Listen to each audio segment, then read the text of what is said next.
मनुष्य शरीर मिला हुआ है ना, मनुष्य शरीर मिल जाने के बाद मनुष्य हो जाता है, हो जाता है? नहीं, मनुष्य शरीर मिलने से मनुष्य नहीं होता है।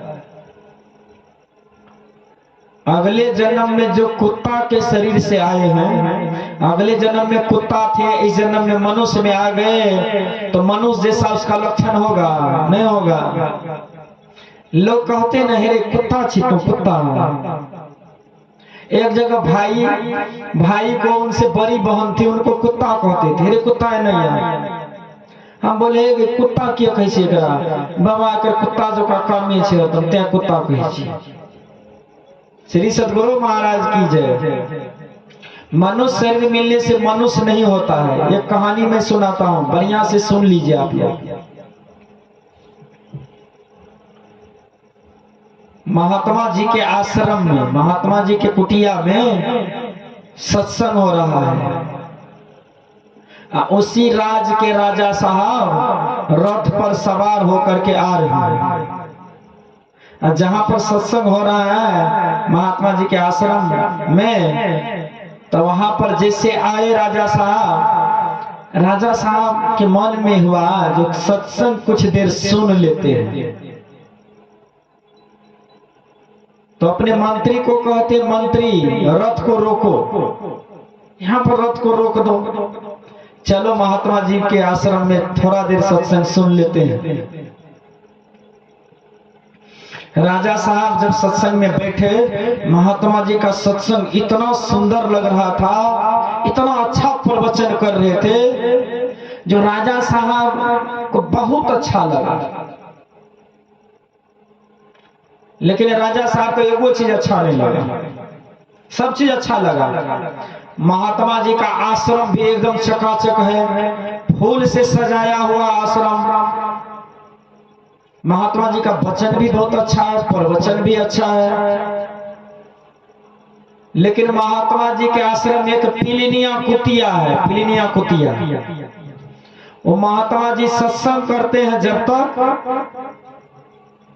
पिलिनिया कुतिया सब तो सत्संग सुन रहे हैं, और कुतिया क्या करती है, कभी तुलसी चौरा के पास सूंघ लेती है, कभी घूमते घूमते कुतिया आती है सिंहासन के नीचे में भी सूंघ लेती है, सब जगह सूंघ सांघ करती रहती है। कुत्ता का यही ना काम है। अच्छा बताइए तो कुत्ता सूंघता क्यों सब जगह? कुत्ता सबके घर क्यों जाता है? क्योंकि उनका आत्मा तृप्त नहीं है। क्यों? भूखा है, खोजता है कहीं रोटी मिल जाए, कुछ मिल जाए तो खा लेंगे, इसीलिए सूंघ सांघ करता, कहीं कुछ मिल जाए। अब जैसे सत्संग समापन हुआ तो सब जितने श्रोता थे महात्मा जी को प्रणाम किए, राजा साहब भी आके प्रणाम किए महात्मा जी को। अब राजा साहब कहते, महात्मा जी एक बात हम आपको सुनाएं, आपका सारा चीज बढ़िया है, आपका आश्रम बढ़िया, आपका वचन बढ़िया है, सब चीज तो चकाचक है, लेकिन आपके आश्रम में एक पिलिनिया कुतिया जो है ना, इसको आप भगा दीजिए, यही तो हमको पसंद नहीं हुआ। जानते हैं जब तक सत्संग हुआ है 2 घंटा, तब तक इस सब जगह सूंघा है, इसलिए महात्मा जी पिलिनिया कुतिया को आप निकाल दीजिए, इस आश्रम से निकाल दीजिए। राजा साहब जैसे महात्मा जी को बोले, महात्मा जी मन ही मन सोचते हैं, ये राजा साहब मन ही मन कहते हैं, ये तो जान करके कुत्ता के शरीर में है, इधर तो मानव शरीर में कुत्ता का व्यवहार करता है, वो करता है कि नहीं? अब महात्मा जी कहते हैं, राजा साहब कल आप सत्संग में आइएगा। राजा साहब कहते जरूर आऊंगा, आपका वचन इतना सुनने में प्यार लगता है, लगता अमृत बरसता, हम कल जरूर आएंगे। अब महात्मा जी अगले दिन अपने शक्ति से, संत में बहुत शक्ति होता है, अपने शक्ति से कमंडल में से जल लिए, मंत्र पढ़ के और पिलिनिया कुतिया पर छिड़क दिया। जैसे छिड़क दिया, कुतिया का शरीर छूट गया। मनुष्य शरीर एक सुंदरी 18 वर्ष की युवती, अति सुंदरी, महात्मा ने शक्ति से कुतिया के शरीर को हटा दिया, मानव शरीर में ला दिया। अब महात्मा जी आसन पर बैठ गए प्रवचन करने के लिए। वो युवती जो सुंदरी है, जो कुतिया थी, मनुष्य शरीर में आ गई है, तो उनको महात्मा जी कहते हैं ये चटाई बिछा करके तो आगे में बैठो, सत्संग सुनो। अब सब सत्संगी सब आ गए, सत्संग सुन रहे हैं। राजा साहब भी आ गए। आज जो राजा साहब आए हैं, तो राजा साहब महात्मा जी को नहीं देख रहे हैं। क्यों? जैसे राजा साहब आए तो सुंदरी पर नजर पड़ गया। अब राजा साहब जैसे सुंदरी को देखा, महात्मा जी के शक्ति से ना मानव शरीर में आया है, कितना सुंदर होगा, विचार कर लीजिए। अब राजा साहब मन ही मन कहते हैं, भगवान मैं इतना घुमा फिरा हूँ, देश विदेश सब जगह गया हूँ, लेकिन इतना सुंदर लड़की तो मेरी नजर में कहीं नहीं आया है। ये तो मेरे रानी बनने के लायक है। तो सत्संग क्या सुनेगा? राजा के मन में चल रहा है जी तो मेरे रानी बनने के लायक है, किस तरह से ये मेरा रानी बन जाए। सब सत्संग सुन रहा है, राजा साहब के मन में विचार चल रहा है, इस सुंदरी तो मेरा रानी बनने के लायक है। अब जैसे सत्संग खत्म हुआ, राजा साहब प्रणाम करने के लिए आए। महात्मा जी कहते, राजा साहब मेरा एक काम कर दो ना, मैं तो जीवन में सब काम कर लिया, देखते हो आश्रम भी बना लिया, भजन भी मैं लगभग कर ही लिया हूँ, लेकिन एक काम अधूरा रह गया। वो काम है मेरी शिष्या है, इस शिष्या का शादी हम अगर करा देंगे ना तो मेरा टेंशन ही खत्म हो जाएगा। इसलिए राजा साहब आप तो बहुत जगह जाते हैं, इस शिष्या का शादी हमको करवाना है, कहीं अच्छा लड़का अगर मिले तो हमको सूचना दीजिएगा, इनका शादी हम करा देंगे, टेंशन मुक्त हो जाएंगे। अब राजा साहब मन ही मन कहता, लगता है काम बन जाएगा। अब राजा साहब कहते हैं, महात्मा जी कहीं सुंदर लड़का देखेंगे तो आपको सूचना देंगे। अब महात्मा जी कहते, राजा साहब आपको अगर बुरा नहीं लगे तो आपसे मैं पूछना चाहता हूं, आपको अगर कोई ऐतराज नहीं है तो इस चेलिया से आप ही शादी कर लीजिए ना। आप तो राजा हैं, राजा महाराजा को तो कई पत्नी होता है। अब राजा साहब तैयार हो गए।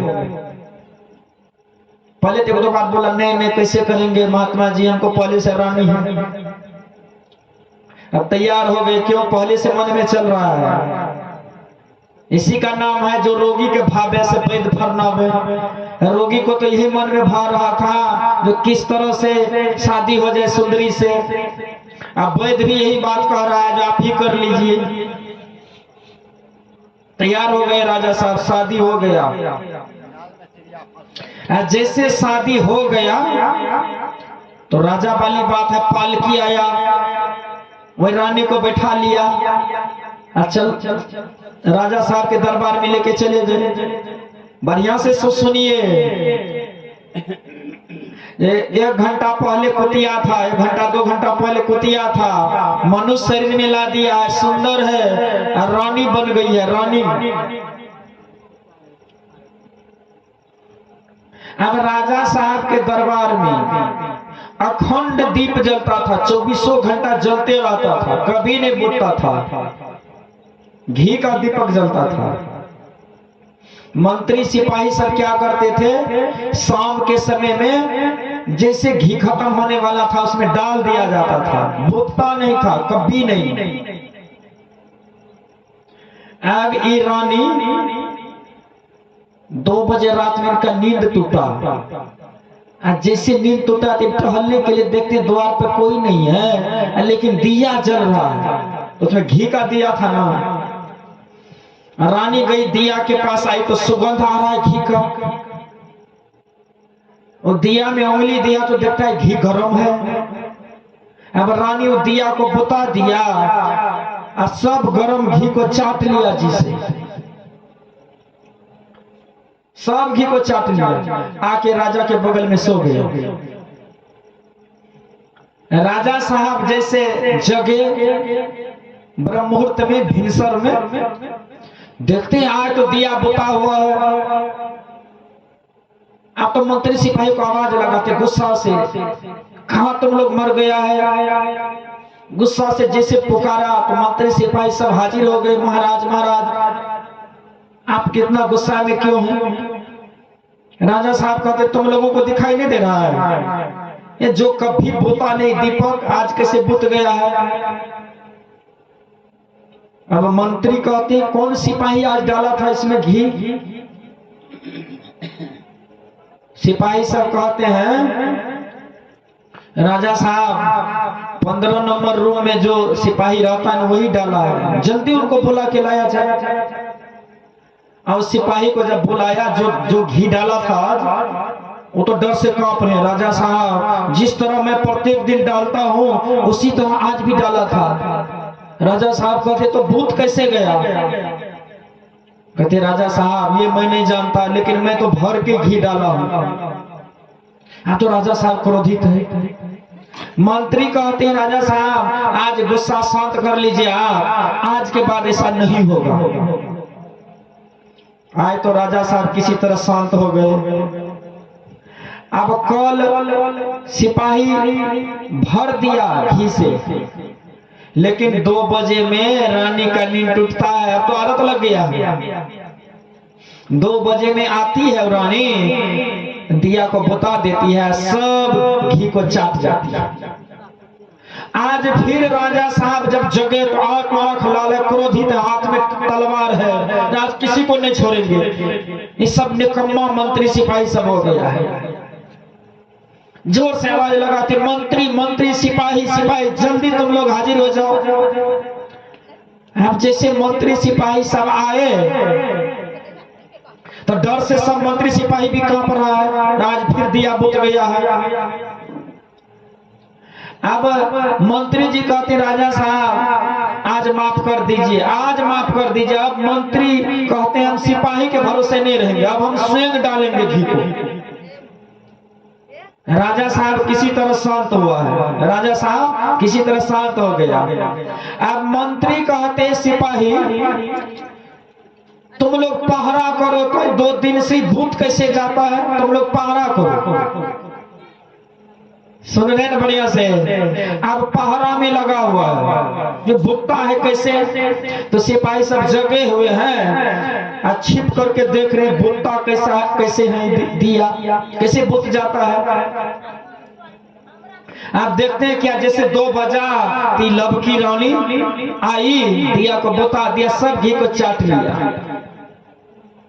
अब जैसे सवेरे हुआ सिपाही सब आए, राजा साहब कहते राजा साहब आप हम लोगों को मार रहे थे, सजा दे रहे थे, आप जो लबकी रानी लाए हैं ना उसी का काम है, वही दिया को बुता देती है, सब घी को चाटती है, आंखों से हमने देखा है। राजा साहब क्या कहते हैं? राजा साहब कहते हैं खबरदार, तुम लोग ये लबकी रानी की बात जब कहा तो खबरदार, ये महात्मा जी की शिष्या है, ये ऐसा क्षुद्र काम नहीं कर सकती है। बड़की रानी के बारे में कहता तो चल सकता था, लेकिन ये ऐसा काम नहीं करेगा।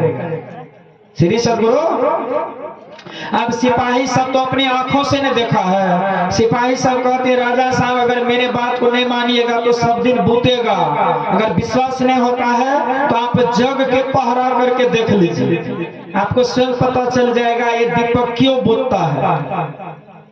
राजा साहब कहते ठीक है, आज हम जग के पहरा करेंगे, अगर ये बात गलत निकला तब क्या करेंगे तुम लोगों को? कहते तो हम लोगों को मृत्यु दंड दे दीजिएगा, जो सजा दीजिएगा भोग लेंगे। राजा साहब आज कहते थे ठीक है, राजा साहब आज जगे हुए हैं, सोए नहीं है, आंख बंद है, एकदम खरड़ पार रहे हैं। लबकी रानी जो पिलिनिया कुटिया थी पहले, जैसे जगी 2 बजे आई, दिया को बुता दिया, चाटना शुरू किया। राजा साहब तो जगे हुए थे, पीछे से गए और रानी की हाथ पकड़ लिया। कहते ये तुम क्या करती है? ये रानी का काम है। कहते हैं राजा साहब को नहरे का आदत लगा हुआ है। राजा साहब 12 बजे में उठ करके 2 बजे जग करके हमको चाटने का आदत है। नहरा में हम चाटते थे। पिलिनिया कुतिया का नहरा कौन था? महात्मा जी का आश्रम था ना। महात्मा जी के आश्रम में न रहती थी। महात्मा जी ने कृपा करके मनुष्य शरीर दे दिया है। राजा साहब कहते हैं सुनो, लोग क्या कहेंगे, अब तो रानी न हो गई है, तुमको 2 बजे रात में चाटने का आदत है ना, तो सुनो, हम मंत्री सिपाही को कह करके अब तुम जिस पलंग पर सोती है ना, पलंग के नीचा में कंटर घी रखवा देंगे, गरम घी रखवा देंगे, ठंडा घी रखवा देंगे।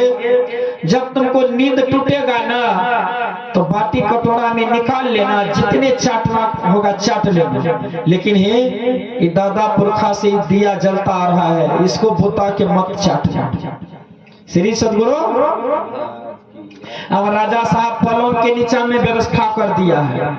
पलंग के नीचा में गरम घी है, ठंडा घी है, बाटी कटोरा सब रखा हुआ है। जो रानी जगेगी घी निकाल के उनको चाटेगी। लेकिन रानी पलंग के नीचा में जो घी है गरम वो अच्छा नहीं लगता रानी को। वो दिया बुता करके वो दिया के ही घी को चाटती है। श्री सदगुरु। क्यों चाटती है?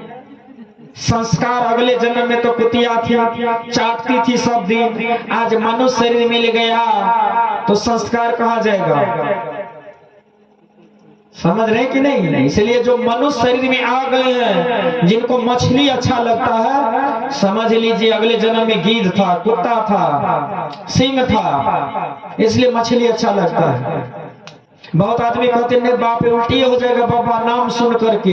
इसका मतलब मनुष्य शरीर से आया है। इसलिए कहने का तात्पर्य मनुष्य शरीर मिलने से कोई मनुष्य नहीं हो जाता। मनुष्य का कर्म अगर करे तब मनुष्य होता है।